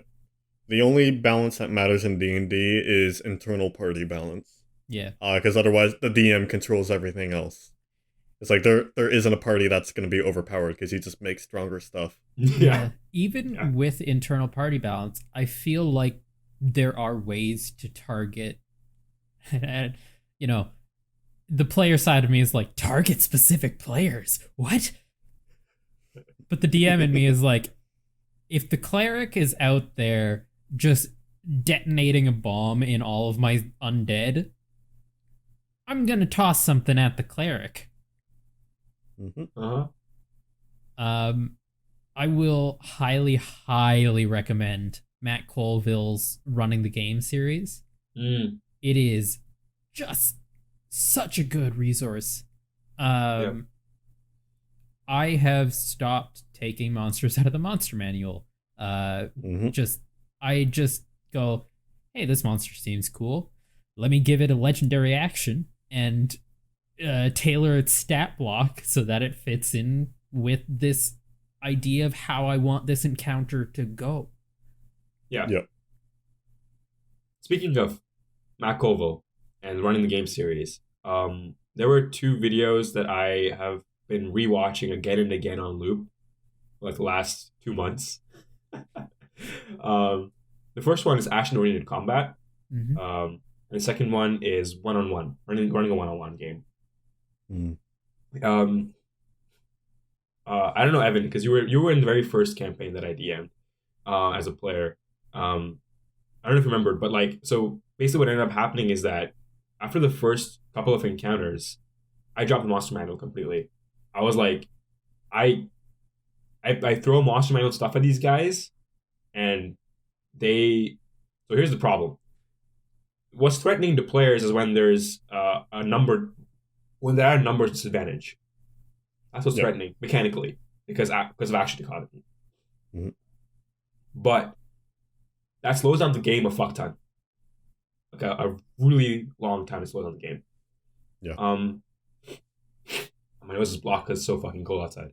But like it's so I dropped the monster manual and I just picked out like at least I don't know about you guys, but I don't run campaigns which are supposed to be like the way D&D is often pictured, which is like a lot of small encounters to weaken your players and then the big boss. I just throw one big boss at them every single time. Yeah, I do the same. Yeah. Yeah, and so I just find that it's much more fun because it makes combat and the escalation towards combat a lot more interesting. Yeah. Every fight is impactful in that way. Yeah, exactly. So like for me particularly, I started dropping the monster manual completely in terms of its stat blocks and which has to be used and everything else because like it just doesn't work when you have less time for combat, and it just doesn't work when you can't afford to have action economy and disadvantage for the enemies. Yeah. Mm-hmm. So I think that was the main reason why I dropped the monster manual. The second reason I dropped the monster manual is if you adhere to the rules like a very strict person, and if you find your fun in doing stuff out of the book, that's okay. But like if your players enjoy doing stuff out of the book, I've been playing D&D with some very experienced players, like Omer, for example, and they've seen a shit ton of monsters in their time playing D&D, and so they already know like what these monsters do, and so there's some element of their metagaming mind, which is like I know one moveset that and they can try really hard as players to not know that, for the characters to not know that, but like they know what the abilities of these creatures are. And nothing is more rewarding for me as a DM to be like, you thought wrong. And I think that's just like where I get a lot of my fun from is like, you don't know what the moveset of this creature is, and so you don't understand like how it functions. Which is what I found really interesting about Evan's campaign that he ran with me as a player, is he used a system where you could use insight as a methodology to kind of gain attributes of these creatures that you've homebrewed. Mm-hmm. That was really cool development on action-oriented combat, I thought. Yep. Yeah. Yeah, my main goal, I take a lot of inspiration from a Twitch streamer who plays D&D called Arcadum, in which he designs every major combat is a puzzle, in a sense. And I love that idea that you actually it brings strategy to the next level, which is what I aim for in my current style of DMing, like what we have with Accursed Names, Shashank in our campaign. That last like a darkness-focused enemy you fought, I was using that kind of methodology in that, like for context, there's an enemy that's constantly teleporting around, and it could teleport only into areas of darkness, and every time it could also generate like 10 by 10 areas of darkness. And then Omer found out through an insight roll that when it reaches a certain threshold, everyone around, like within 5 feet of any magical darkness, takes a ton of damage from an attack. So then that like redefined the battle for them, because instead of they had to balance figuring out which darkness the creature had teleported into to hit it, and then being careful that if they're not directly attacking, to not be anywhere near the darkness. So it became a bit of a puzzle in a sense. And that's what I love doing is, people say gimmick is a bad thing, but make your fights gimmicky. Yeah. Make them have something unique to them. That's what makes them fun. So much fun. Yeah, totally. Mm-hmm. I want to talk about some other homebrew stuff.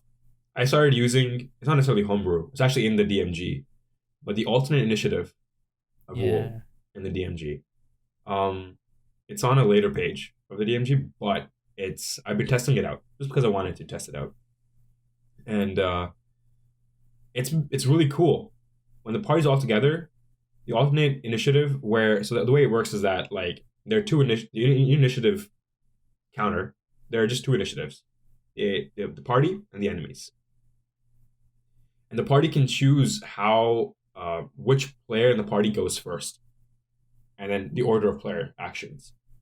But once a player starts their turn, other players can't intervene. It's that player's turn. But the players can choose in which order of initiative they are effectively within the party's group. Right. And it's led to some really cool stuff. Right. Genuinely. Stuff like combinations where the wizard used web and then the ranger used a fire arrow, and the web began to burn and then turn the monster into crisp. Those kind of combinations that wouldn't normally happen, because if for example the enemies were in between those two turns, there are a chance to break free. Yeah. Right? And so like the players can be a lot more tactical about their combat because they can combo off each other. Now, this breaks the game.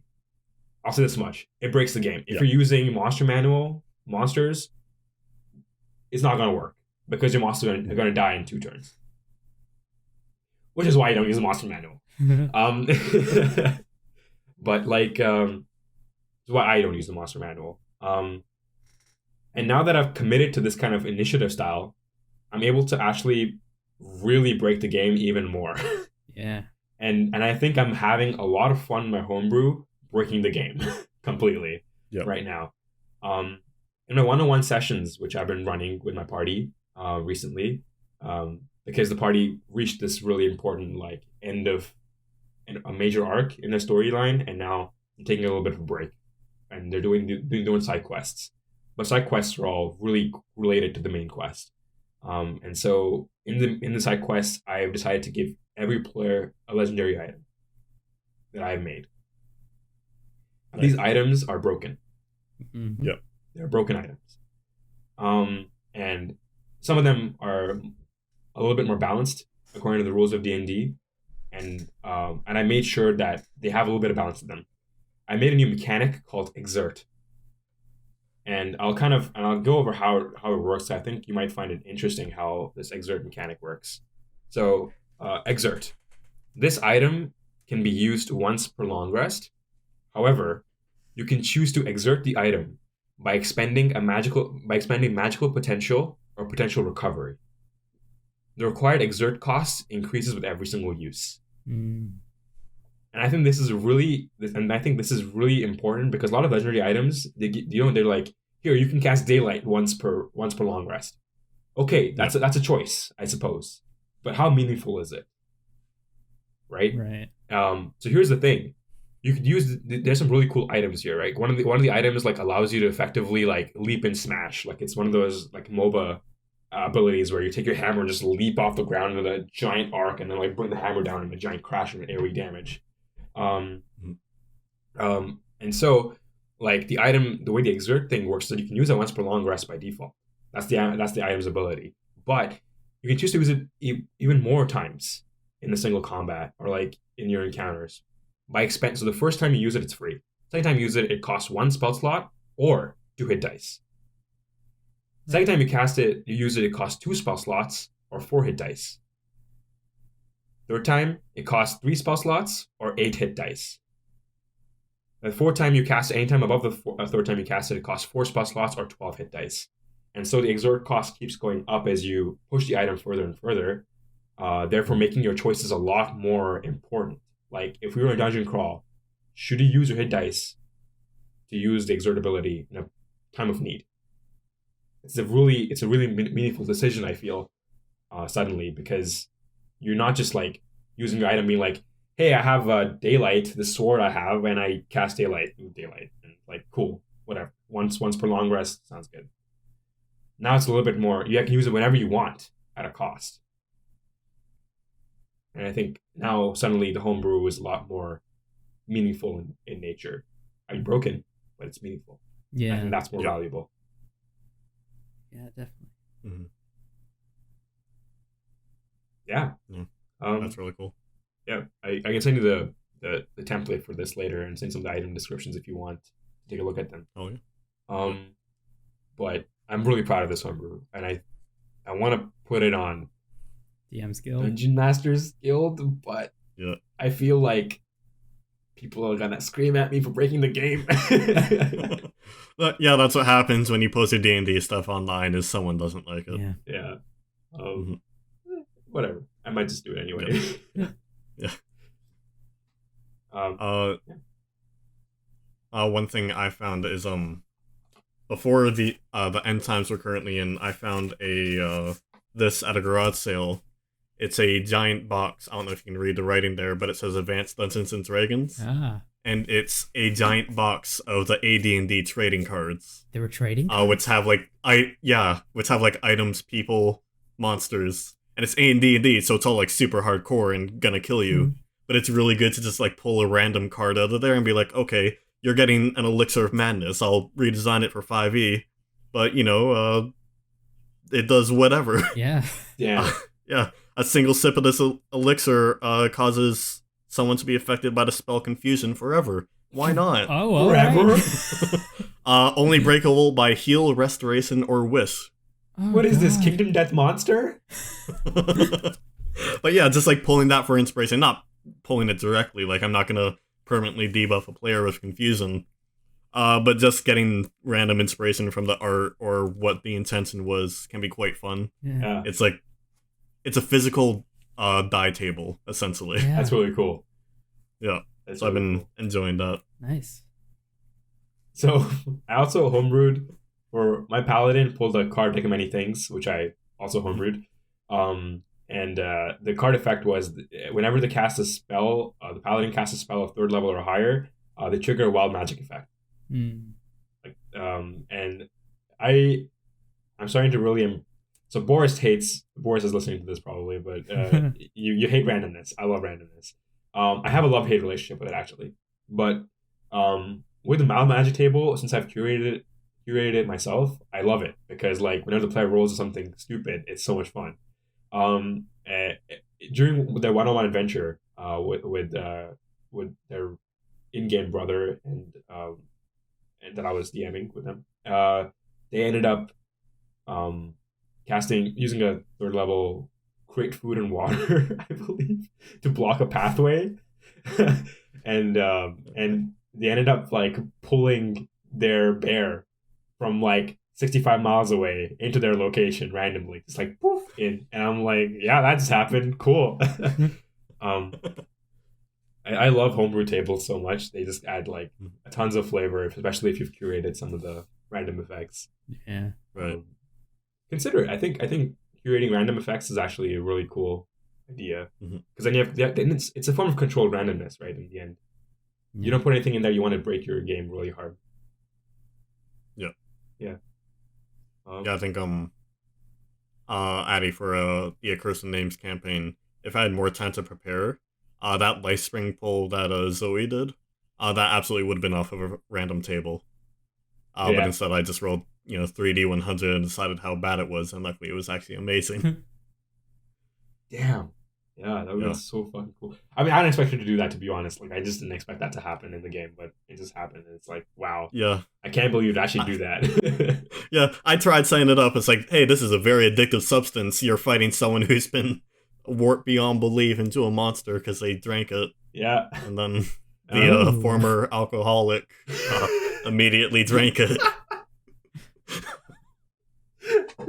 It's so much fun. Shanka, your world's like basically just entirely homebrew, right? Oh, How do you yeah. feel about it? I really do like it because I get to tailor everything around the party specifically.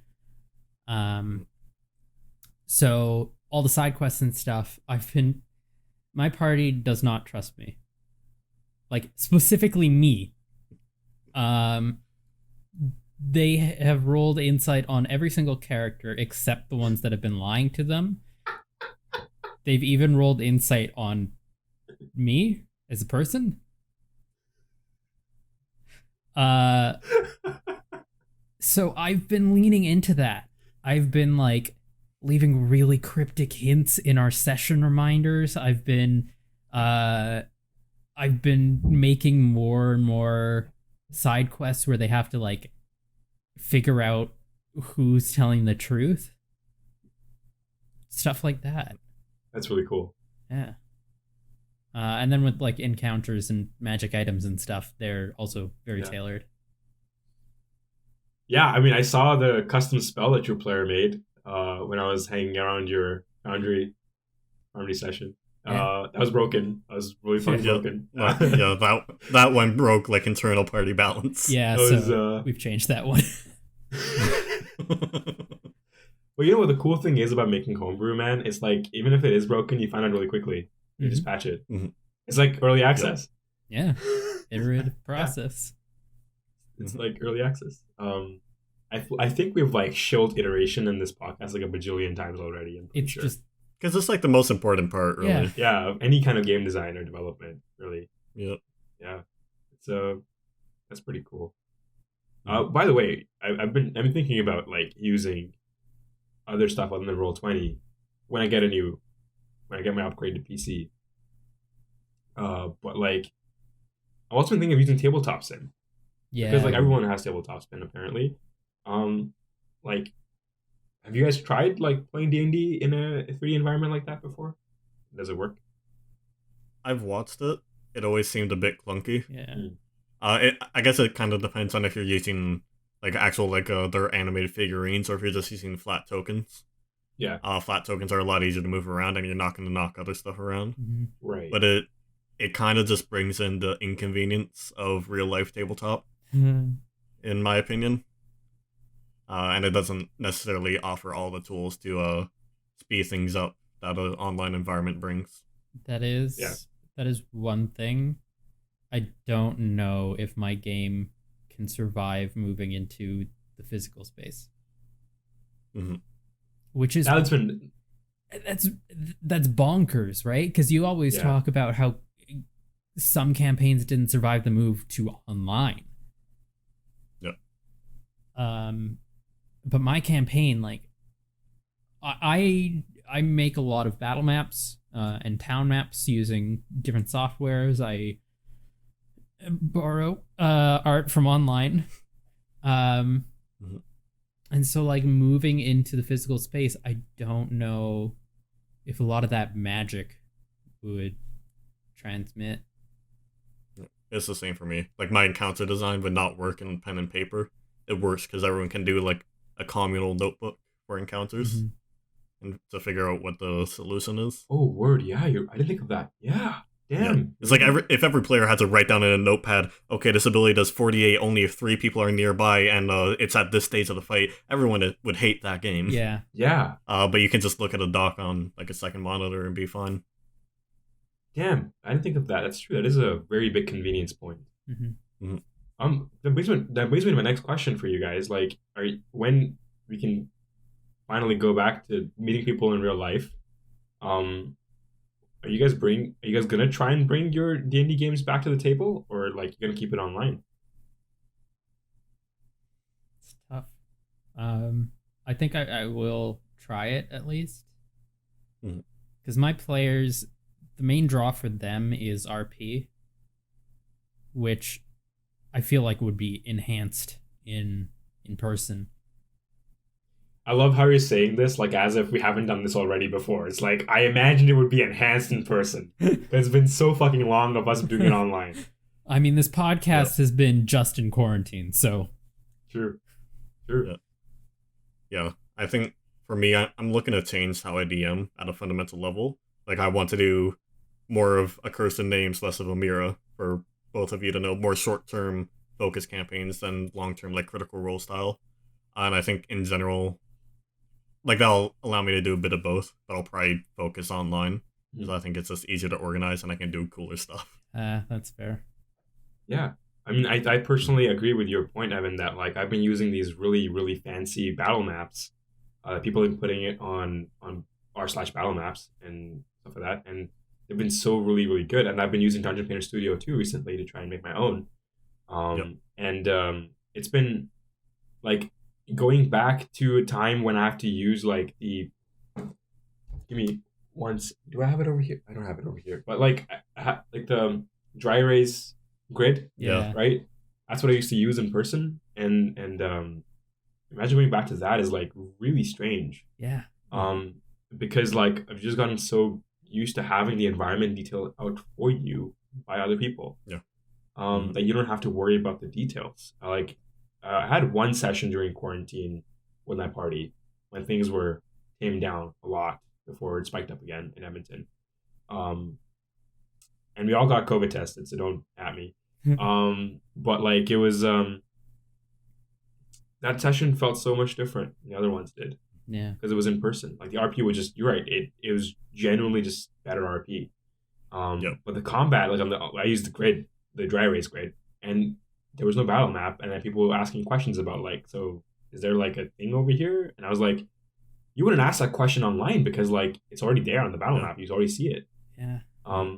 So it was a very strange question because like I feel like people are going to be very torn about it generally. On a tangent note, though, I know you said, Evan, you want to run shorter campaigns. I want to run longer ones. Really? Yeah, because now that our Elmir campaign has gone over a year now. We had our 1 year anniversary in January. Now that it's gone over a year, during these one-on-one sessions, we're starting to really see some complex character dynamics that have come out of people's characters, and it's because they've spent so long with these characters and with the other characters that you're seeing these dynamics come out. It's because of the time they spent together, and there's no replacement for that time really. When it comes to complex RP, I would argue. But I personally think that I want to move to person again for sure. Yeah, in person again for sure, because I just miss being around people mostly. Yeah, I totally get that. But like, if we were doing I don't know. I really want to find an alternative to the grid at some point. Mm-hmm. I know some D&D tables will embed like a computer monitor in it, which I think that might work. I don't know. Yeah. You can also do a projector, like hanging overhead. I've seen some people do that. That's a fantastic idea. Holy shit. But my problem is that my wallet is empty. Yeah. Yep. But someday I will have a wormwood table and it'll be great. And I'll be able to have a monitor in the center. But okay. I mean, honestly, when I started playing tabletop RPGs like in university, I didn't imagine that I would ever get this hooked to it. But I'm hook, line, and sinker. It's probably going to be a lifetime hobby for me at this point. Yeah. I'm pretty sure. Yeah, same. Yeah. There's one style of DMing I really want to try in terms of like campaign structure, called like trunk and tree branch. And that there's like one trunk campaign that lasts a long time, like 50 sessions or whatever, and then other campaigns are born off of their actions that are much shorter that lead into the final thing. And then with that, like you can even do like guest starring stuff. Yeah. Like really, like Atty, like if one of my other campaigns ever has like a TPK, I might just ask you to bring in the Umbran to escort them in the afterlife to like help bring them out or something. Like that'd be sick, right? That'd be so sick. Yeah, totally. Yeah, that'd be so sick. Is it? Yeah, I want to make like a very consistent world that even if someone doesn't play for years in one of my campaigns, I can tell them, oh yeah, that thing had consequences that you did for a completely different group. Yeah. So good job there. Yeah. Like that's just one of the feelings I think is really cool. Mm-hmm. And I think that just adds to the whole dynamic world, bigger world, more than just one campaign setting. Which is a lesson I learned from our first campaign in Medlin. I thought that the world was way too small. I mean, it worked for the purpose of a year-long campaign, I suppose, but like it's I realized that my ambitions weren't big enough with that particular setting. Right. I started small, which is the way it is, and then I iterated, and then I made something bigger. Iterations came in the end. But like, I feel the same. I feel the same way. I feel like the next world I build will be one of those kinds, trunk and tree branch-esque kind of worlds, because I feel like that's a good way. Thank you for sharing that, because I didn't know the terminology of that before, but that's a really cool terminology to know. I feel like having a living world is such an important part of DMing, and to me at least. And I know my players appreciate it a lot, so I think as long as that remains true, I will continue to make an effort towards it. Yep. Yeah, that's what I really liked about our finale is that like Vitus made a town Yeah.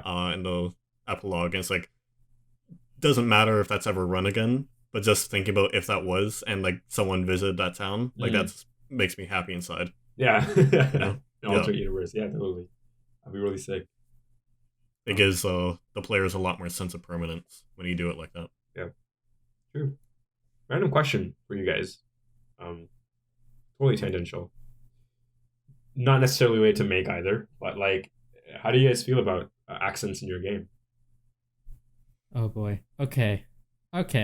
So, my party is currently in the French and Italian part of the world, which is great. I speak French. I can do a pretty decent French accent.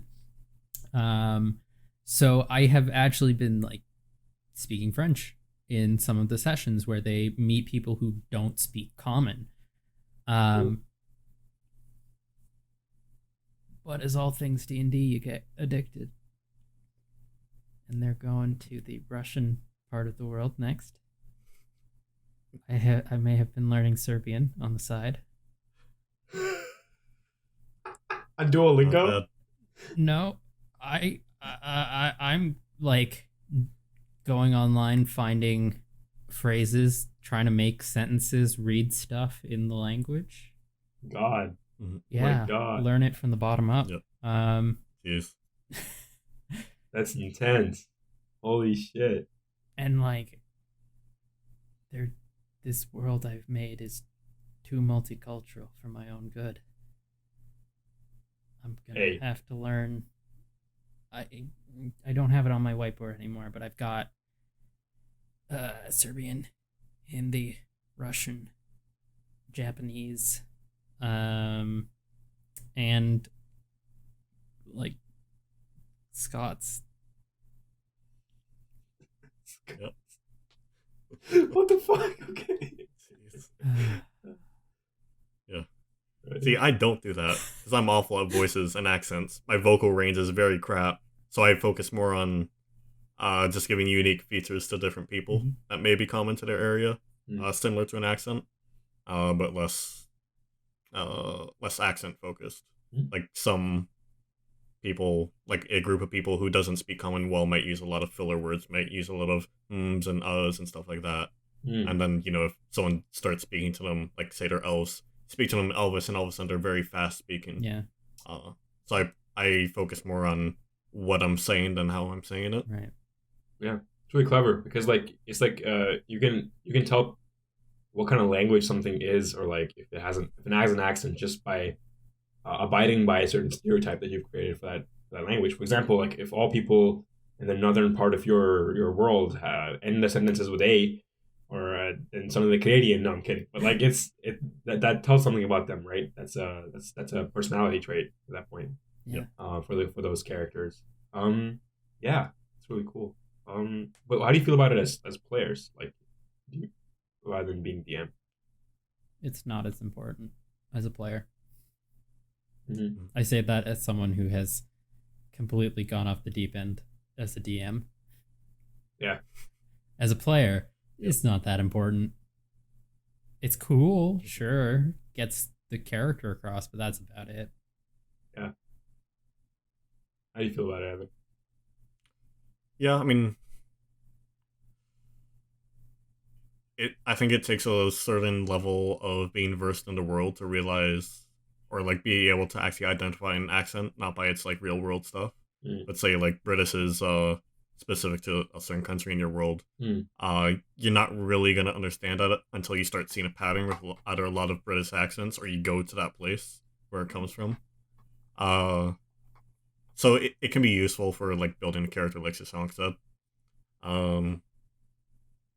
I don't know if it's as important as people like to think all the time. Yeah, totally. Like I want to take it back to Cole Wills running the game, right? Where I think he has an episode on RPing with a small R and RPing with a big R, and the difference between the two. Because like in the end, what really matters is how complex your character is, and depth wise, versus like using an accent for show, and that's just like cool, gimmicky. It's entertaining for a bit, and then it's like, well, okay, what's there? What else is there to it? Yep. And it's obviously a lot more important as a player, and even as a DM, to like have more deep and complex and multi-layered characters versus having someone who has a big accent and can speak like a funny man. It's the one-shot Yeah. character versus the full campaign character. Yeah, totally. Although for me personally, for me as a player and as a DM, I found that like doing accents is just fun for me. Like, and learning them has been fun for me. Yeah. It's just like a side thing that, you know how you're learning a language, like I'm just learning how to do accents, and I think that's just fun for me. Yeah. Yep. But like, I also find that there's a certain expression that comes with the different kinds of accents from different parts of the world. Mm-hmm. And I started looking into this a little bit more personally, and I was thinking about it in a little bit more depth. But like, these accents come out of a language, right? In the end, they're born from a language, and so there's a huge cultural connotation behind these accents that you're creating effectively. And so when you're thinking about languages in your world and the accents of your world, there's got to be a very strong correlation between the two as well, because that element is what makes the immersion of the fantasy a lot more real. And I've been trying to incorporate that more in my world, to think of it in like the sense of, this character has a more thick accent. It sounds a lot more, sounds a little more like this. And okay, what does that mean for the character? Like, does that mean that they're from a certain region? And like, if they are, what does that mean about the way they grew up? And like, what does language instill in them? Because there's tons of cultural psych research on this, right? The language you speak affects the way you behave a lot of the times. And so I think that is a really fun aspect to explore in characters, using accents. That I'm attracted to personally as a human player. That's just my 2 cents on this tangential topic. But, yeah. I will say that we are running up. We're past 2 hours at this point. Damn. And what's our longest episode again? I think it was the last episode. Yeah, I think so. I think that went on for like 2.5 hours. Anyways, I have a place to be, so me too. I hate to cut us off because, great conversation, but I feel like we're coming to a natural stopping point. So yeah. We do you want to do recommendation of the week before we head out? Yeah. Oh jeez. Oh, God. I'm rolling a d4. Give me a second. There are 3 of us. Evan counts twice. Oh, yeah, it's a 1. It's Evan. I love how you didn't even say who's where on that list. Oh man, you're Alright, since we've talked so much about D&D like we do every episode, just recently my other party, like 3 of them upgraded their mics all at once, and all got like proper decent mics with mic arms. So I recommend if you really like D&D and you're really playing a lot online, get a mic arm, get something fancy, invest in yourself a bit. Everyone else will like it too. Yeah. That's awesome. It's a far cry from just having like a headset mic. Oh yeah. I feel added right now. Amongst all 3 of us, I'm the only one with a headset mic right now. I feel so added. Even yours is still decent compared to like, it's like the gamer headset mics are awful even compared to like just Apple. I don't put this thing in. Stay away from those. It's just a mic. It's so good. Yeah, that'll be my recommendation because I didn't think of anything earlier. All right. How about you, Shashank? I love how you're going last. I would recommend. I think I've done sleep before, so I'm gonna recommend taking a break. It is. A lot of people I know are just like, oh, I don't have time to take a break. I need to work. And I'm like, you will be more productive if you do take a break, and you will be able to get through the work quicker. That's just the bottom line. Science proven. Yeah. Science stamped. Yes. So, as someone who has just gotten through Hell Week, take a break. You deserve it. You deserve it. I personally am going to recommend on the topic of D&D, as we usually are, running a one-on-one session with your players, and seeing the stark difference in how it performs compared to playing with 4 or 5 players. It's a very different experience, and a lot of things need to be tuned and iterated upon to make it seem like a really cool experience. But I've been playing with all my players so far, and they're all loving it and enjoying it. And I would recommend giving it a shot. It's a little bit out of people's comfort zones. I can understand that, but as for everything, it's rewarding. Try it out. Yeah. All right. Well, I really cannot call ourselves a small podcast anymore. So I mean, it's just the 3 of us right now. So. It is the 3 of us, but we're on World 2 now. So True. We are I can't even call us a growing podcast because I don't know if we're gonna do another episode until the 10-month update. You know what? We are an inconsistently awesome podcast. Yeah. And we have quite the backlog. So share us with your friends. Get the word out. And when the 10-month update comes up, maybe we'll have 6 viewers instead of 5.